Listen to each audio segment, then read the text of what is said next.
Okay, everybody. Recording is now on. As normal, this will be recorded and uploaded as a video and an audio file to Loop after the lecture is over. It just takes a bit of time to process and to upload. So we're going to be finishing the idea of nuisance today, kind of looking over who can sue for nuisance, who can be sued for nuisance, and we're going to be looking at some of the attempts at the defenses to nuisance, whether they work or not, and some of the limitations, kind of tying up all the aspects we're looking at of what happens if the nuisance is there, what happens if what's the ultimate end scope of the uh, rule for live and let live, is the give and take of the neighborhood principles of life in now. Not so much now because we're inside, but back in the before times, where you could go outside and there could be an annoyance and a nuisance, an illegal nuisance, and what you could do for that. So when we're looking at this, the traditional, you can see there, the traditional rules that the occupier of the land may sue for in respect of any interference with this.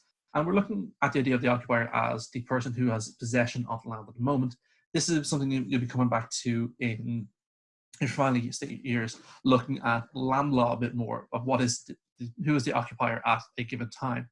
But for now, you can see it does apply to tenants in possession. So if you are renting accommodation and from your landlord, and there's your neighbours are causing nuisance, causing harm to you, and they're causing private harm, and say they're blasting music at 4 in the morning, causing disruption to your sleep, causing significant compromise to your enjoyment of your land, while they claim they're enjoying theirs. You, as a tenant, you can still take this claim. But the traditional rule was that a person who used the land without either possession or any other proprietary interest on the land wouldn't have a right of action. And this gave a little bit of a difficult area because you can see the idea of family members. Of if you're in a home, and just based on age of the majority of the class and myself, you may not own a home you're in. You may, if you're living in a family or if you're living at home with parents or parental figures, and it's their house, you are a member of that family, and you wouldn't have any interest or possession of the land. So you wouldn't be able to sue for nuisance. Or if you're an invited guest, if you're invited into the house by the owner, by the occupant, by the tenant, or in possession of the apartment, you wouldn't have those rights either. So you couldn't sue for the nuisance that has caused harm. But the courts were kind of willing to go beyond this traditional restriction. And they do look at the idea of who can actually sue in private nuisance. And while you can see there in the Hanrahan versus Merrick Sharp and Don case, they don't always make this explicit. They just said these individuals have standing in this case. And in that case, it was a son and daughter-in-law of the registered owner of the premises. They could sue for damages under nuisance. But the courts are willing to extend the definition beyond the traditional restrictions, but they're not saying we are extending this beyond the traditional restrictions. They just did it. Sorry, just once another student is emailing about the.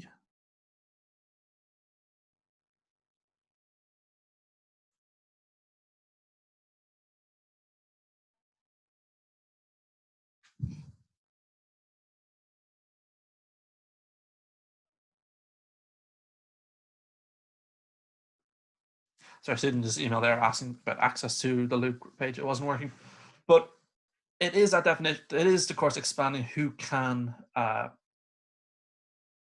bring the action, which is good because I'm not a tenant. I don't own a home. I'd like to be able to sue for nuisance, and at the moment, there is a nuisance going on. My neighbours are doing construction work or handiwork or some sort of home repair project where there's a lot of sawing and buzzing and drilling going on. And I'm sitting in my office for 10 hours a day, the windows open, it's there, it's quite annoying. But they're doing it during the middle of the day. They're doing it at reasonable hours, and they're not doing it constantly. While it's an annoyance and it's a nuisance to me, that's really annoying. But it is still falling in the idea of the enjoyment of of their enjoyment of the land versus my enjoyment of the land, and that neighborly give and take that I live in. I can see that in their back garden from my office. Uh, that's just how it is. I may have to put up with this if they were doing this renovation work, if they're doing this construction work in the middle of the night. Might be a different issue, but it's during reasonable hours. It's not while it's not. It's after 12. It's before 6 in the afternoon. Reasonable time to be doing this kind of work. The sun is out. Other people are making noise as well. I'm a cranky neighbor, but it is a question. And at the same time, the English courts, they were looking at restricting this a little bit more to stop people like me who have no claim over the property. Uh, Hi, Annie. You're logging in. We're just doing a recap of who can be sued and who can sue and who can be sued. Uh, but we were looking at the idea of how the case there, Hunter versus Canary Wharf, the courts were looking at this and trying to restrict it. They were worried about opening the floodgates of opening the rules to allow anyone to bring a case for nuisance. And they were trying to concede it to have a right to the land affected. So they were going back to that more traditional approach. There were attempts, but the majority didn't. The majority were trying to prevent this from being extended. And in the Irish, they were taking a different and more flexible approach appears to be taken at the issue of the right to be sued. But the court, you can see there, Stanley J didn't really see it as important to look at the difference between the Supreme Court and the House of Lords of why one is allowing, well, not expressly allowed, individuals who have a nuisance to take it, even if they don't have a direct right on the land. Because they were just getting the court actions done. They weren't going into the finer points of why they have to do that. But you can see there in Mulvey versus Kearns, the defendant argued that certain plaintiffs lacking standing to sue private nuisance because they hadn't shown they had a legal interest in the property. So the courts there were looking at that. Of course, we're saying you don't really need to show the legal interest over land, just that there is a ground for nuisance. And the Irish courts are a bit more open about this, and shares keeps. There's a nuisance with my chair because it keeps dropping down, and it's annoying as fuck. But it is a question of why the Irish courts have taken a bit more of a liberal and more understanding approach to ideas of land and the enjoyment of land. And I'm sure if you're a historian, a cultural scholar, there may be you may be able to find some reason of why the courts have gone this way, but it's nothing we really need to worry about at this point in time. But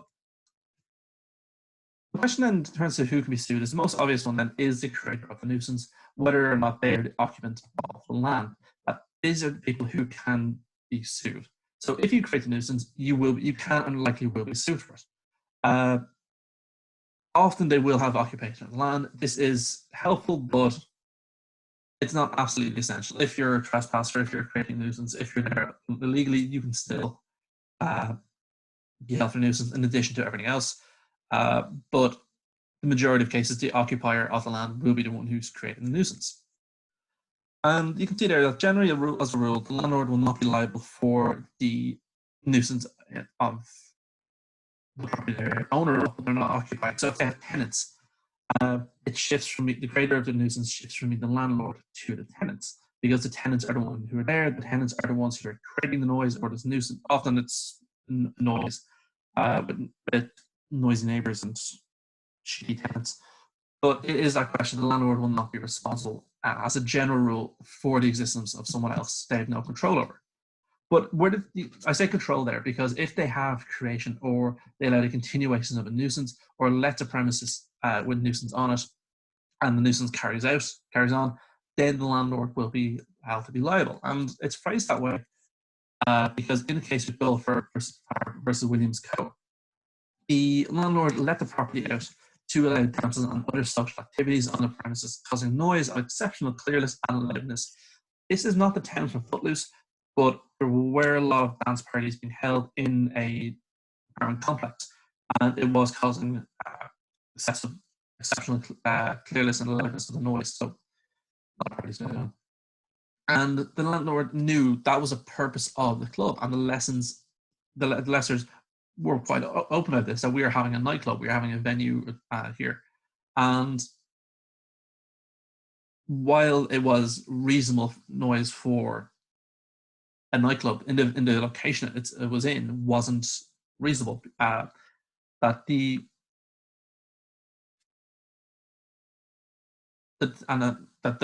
landlord was told this is what they would be doing, and because they allowed that to the property to lease for that purpose, they were allowing the nuisance to occur, and that's why in this case the landlord could be sued under nuisance, that they loaned out the property, they leased the property with this and with knowledge of this and with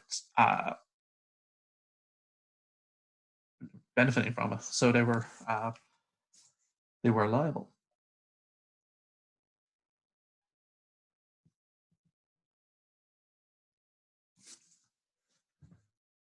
And this goes to the idea of who is the occupier. The general rule there is that the occupier himself will be liable for the nuisance because they're usually the ones who create it, and they'll also be liable for the employees, and in some instances they're independent contractors.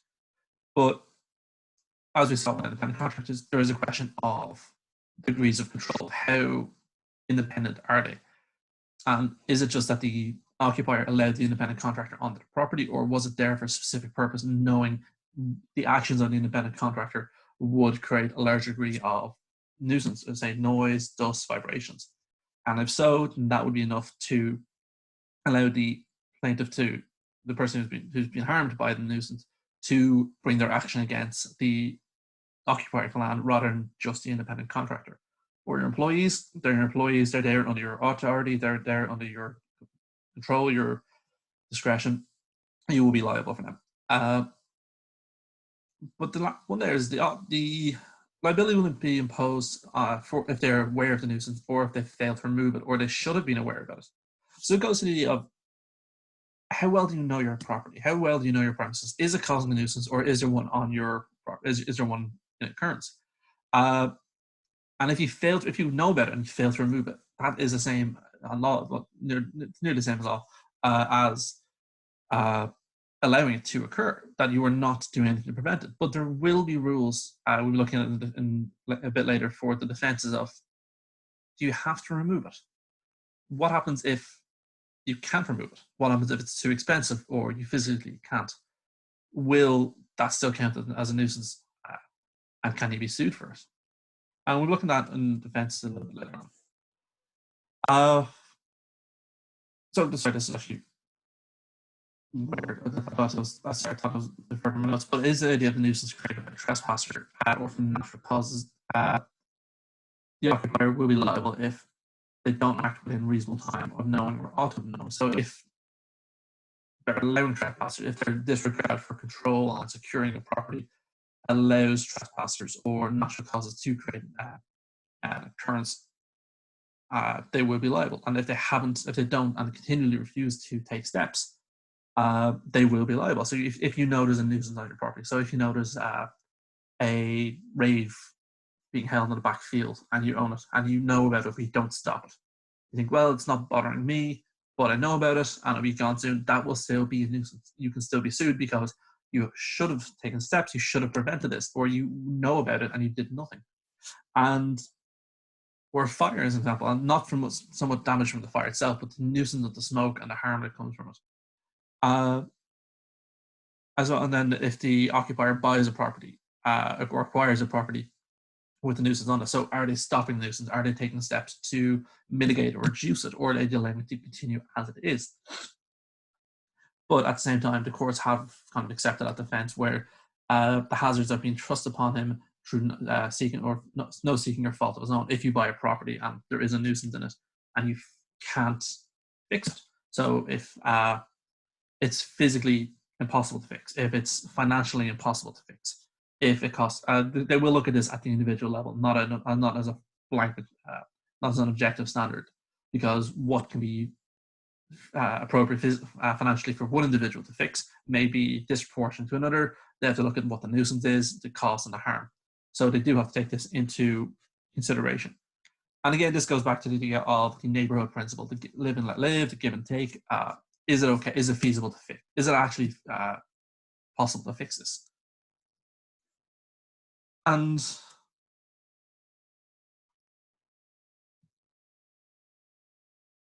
there is some doubt over the duty of the scale in relation to premises. How far can we go with this in relation to highways? And sorry, I should actually say highways. I'm not fixed that before, but it is a question of how does nuisance work in relation to roads or highways? And the courts are kind of split on this. That some cases say there's no extra duty, that it's the same nuisance you would owe normally. Others say they impose something similar to strict liability on the occupier, say where it's a third party who caused the problem. But the interests of highway users require special protection from such dangers, and that the standards of ordinary diligence is not enough to achieve a sufficient degree of protection. So really it goes back to that idea of the public policy question of creating a nuisance on the road. Roads are used by the public. Roads are used quite a lot. The public highway, if there's a nuisance on it, it can cause a lot of harm very quickly to a lot of people, and it can cause a significant degree of risks to health and safety. So they have to take that into consideration. But the courts are still split. Should there be an extra duty in relation to the nuisance in relation to highways and adjoining property? So if your house is on the side of a road or overlooking a road or a highway or motorway, whatever, where does that extra duty lie? And it's something the courts are looking at. So this is where we're getting into the defenses. Some of these work, some of them don't, but they kind of mean things we've touched upon throughout the class. And this one I was talking about before we started recording of legislation may in express terms authorize the commission of what would be a nuisance at common law or maybe a necessary implication to do so. So this is really looking at the idea of statutory authorities or the governments as a whole, depending on the scale of the project, can pass legislation to say project X, Y, or Z is immune from the law related to nuisance, and they give some reason why. So large-scale infrastructure projects, massive roadworks, motorways, when they're building the M50, when shopping centres are possibly being built, when airports are being extended, this is significant upheaval and would cause significant nuisance by construction, construction traffic, the machinery going in and out, the debris, the vibrations, the noise, the traffic delays. These would all be nuisances at common law. And as the individual or a private nuisance or public nuisance, you would be able to show some degree of harm. So to prevent this and to prevent the floodgates of cases being opened, Ireland and England really have said legislation will stop this. You cannot sue for nuisance in respect of this project. But we're looking here in the Kelly versus Dublin County Council. They have to be very specific of what they say is exempt from the law of nuisance, because it can't just say this absolute project entirety forever and ever is free from nuisance, because that would mean the end result is free from nuisance. It could mean there could be negligence. It could mean it would unfairly prejudice the surrounding neighbours, because they would be at a loss of certain rights and recourse forever if that was the case. And you can see there that it was extensive roadworks, that the statutory authority, so South Dublin County Council, I'm not sure which one it was again, but the statutory authority permitted it to cause a nuisance and in the discharge of its function. So in the construction and the overall roadworks, they said they can cause a nuisance, and any nuisance coming from that is allowed because there's a public policy, a public good or public benefit underlying it. At the same time, it used a site near the renovations for deposits of vehicles and materials which were close to the plaintiff's home. And when this would be large-scale industrial vehicles, large-scale quantities of material causing, and the plaintiff complained about the noise, dust and fumes, as well as the vehicles going to and from the roadwork and construction site itself. So the question is, was the storage of the vehicles and equipment and machinery and materials, was that part of the roadworks? And O'Hanlon and Jay said no, that while the roadworks construction, the overall process itself was exempt, from nuisance, it's only its function of maintenance and construction of the road. In setting up the depot, the council had been engaging in something that was not protected by the statute, that they hadn't granted themselves an exemption for effectively. And they would be liable for any nuisance coming from the depot, going to the depot and going from the depot, because that isn't part of the roadwork construction. While it's related to it and wouldn't exist if there was no roadwork going on, it is a separate action. And is a separate not object. It's a separate activity. Going to and from the roadworks is separate from the roadwork. So storing equipment, storing machinery for the roadworks isn't offsite, isn't part of the roadworks. But if they were stored where the roadworks were being done, if they were stored on the, say, the M50 where it was being built, then that would be okay. And as well as this, of course, we're looking at it, that liability should be imposed as a location that they didn't look for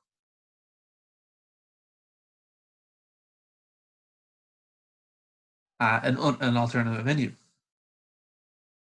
So the question of the negligence is coming in here. Was the county council negligent in creating this nuisance? Should they have taken more proactive or more diligent steps to find a better location? Could they have left the machinery and the materials on the construction site where they're building the roadworks? Or will they have to remove them after certain hours because, because it could be stolen or it could be damaged or it could be just wear and tear?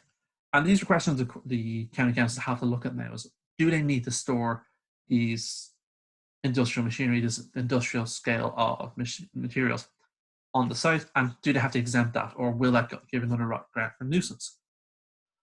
And this is a case we looked at before in relation to Rylands v. Fletcher and some other cases, but it is the question of nuisance. And this, in this case again, the river flooded. Oh, excuse me, I'm not sick of this. It's stressful. But the plaintiff's property was flooded when a river burst during the large hurricane in 1987. The defense council was accredited with liability in respect of the manner in which it carried out drainage construction in the area where the river flowed. So, what did they create that nuisance? And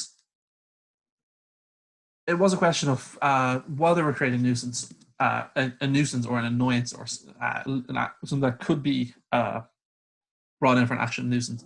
They were looking at the social utility and conduct of the council. So they're the Bray Urban District Council and the object of the works in question. That why they were doing this, and they were doing emergency work to free up and to prevent further flooding. They were doing emergency work to carry the drainage, which was quite important. It was a social utility to prevent further flooding and prevent further damage. And they had done so with that utility aspect at its core. And they were doing so with the best of their ability, responding to a crisis rather than doing it for the sake of it at the worst opportunity. It's partly why I think everyone should be out doing all the roadworks right now because they're empty. That's just me. So because of this, because of they were, there was a social element, and the objective was improving drainage to reduce further nuisance. While they had created nuisance, and while the Bray Urban District Council was creating a nuisance from the construction traffic, from the machinery, from the vibration, it was part of the give and take society. It was that give and take, that live and let live. We are making this noise now to stop flooding. The pros outweigh the cons. So unfortunately, it's an inconvenience or annoyance you will have to put up with. And that's what they said there. The other one is the video prescription, where something is going on for 20 years. Nuisance has become part of society. You can make this argument that Oasis is a nuisance. The first band I can think of who's over 20 years old because they've been around for 20 years. And it's the 20 years of continuing nuisance from when the activity becomes a nuisance. And that's an important aspect. So if the activity is going on for 30 years, but it only became a nuisance to you in the last 5, that's 15 years short of the requirement. And this is only for private nuisance, where it's the individual basis. It's not a defense or public nuisance because it should have been taken care of.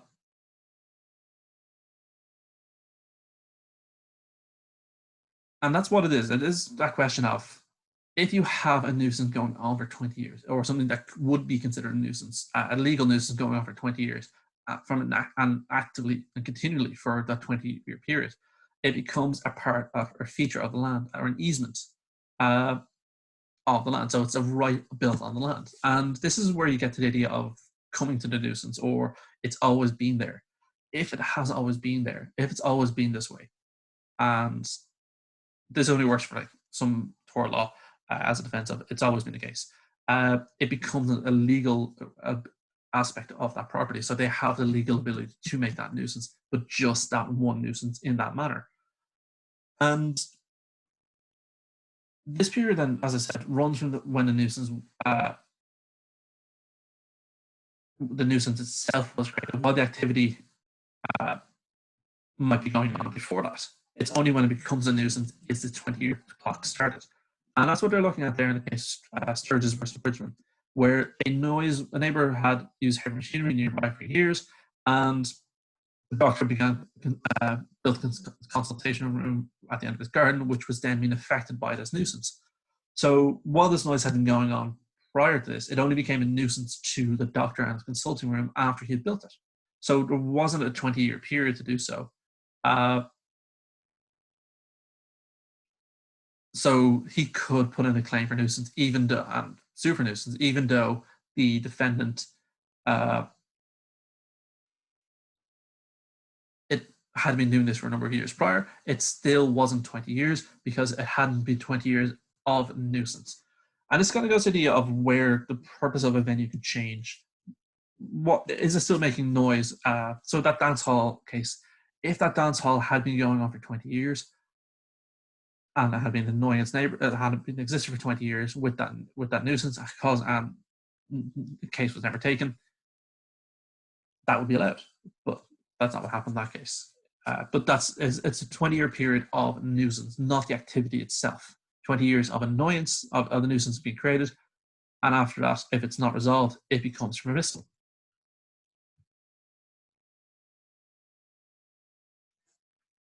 And this is where we get the idea of where you get the idea of you came to the nuisance. Well, if you know of a nuisance existing in the property, if you move right beside a venue, say a nightclub, and they've been there for years, often they will have the prescription to make that nuisance, and you can't then claim that it's I moved next door to a nightclub. I want them to shut down because they're annoying me at night. If they've been there for years, they will have a prescription for those services. While they might have to restrict what they can and can't do if they're or courteous neighbors, it is a question of you came to the nuisance. It's still your enjoyment of the land, but this will be taken into consideration of should you have known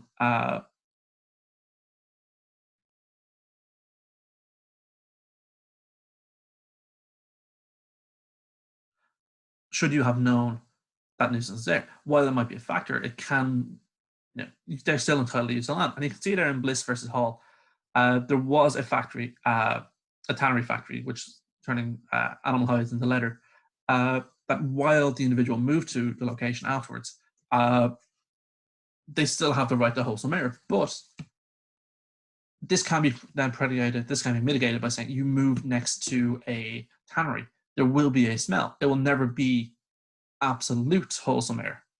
There will always be a smell, but you can sue for some damages under nuisance. So with that give and take, it's never an absolute defense. If you came to the nuisance, you shouldn't have lived there. There will always be factors like that, but they will go back and forth. It is that kind of question of how you enjoy your land versus how your neighbor enjoys the land. Just because you were there first, it doesn't mean your neighbor can never enjoy their land. But they also have to understand you're enjoying your land, and if you've been there first, there may be a bit more give and take, or give and take from their part. And that really is what we're looking at in these cases, in Munns versus Hines, where it suggests that defendant may not escape liability by asserting that the plaintiff was unduly sensitive. So you can't say your neighbor is complaining too much. Again, it goes back to the idea of trivial, fanciful, or exaggerated inconvenience. They do not warrant they don't really set a tolerance for what the average person is. If it's affecting them and they can show it's having an effect, that can be sufficient. If it's an absolute trivial matter or fanciful or exaggerated inconvenience, they wouldn't be able to have the evidence to show the actual harm. And they're just complaining for the sake of complaining because you were playing your music at, let's say, 10 on your stereo instead of 9. They wouldn't have a claim for they wouldn't have a strong claim for nuisance, and they wouldn't really go through the courts. But they can still try to push that claim, and that's what they're kind of looking at there. So that's really the end of the nuisance. I'm going to stop recording now because that's really everything we have. How do I stop this?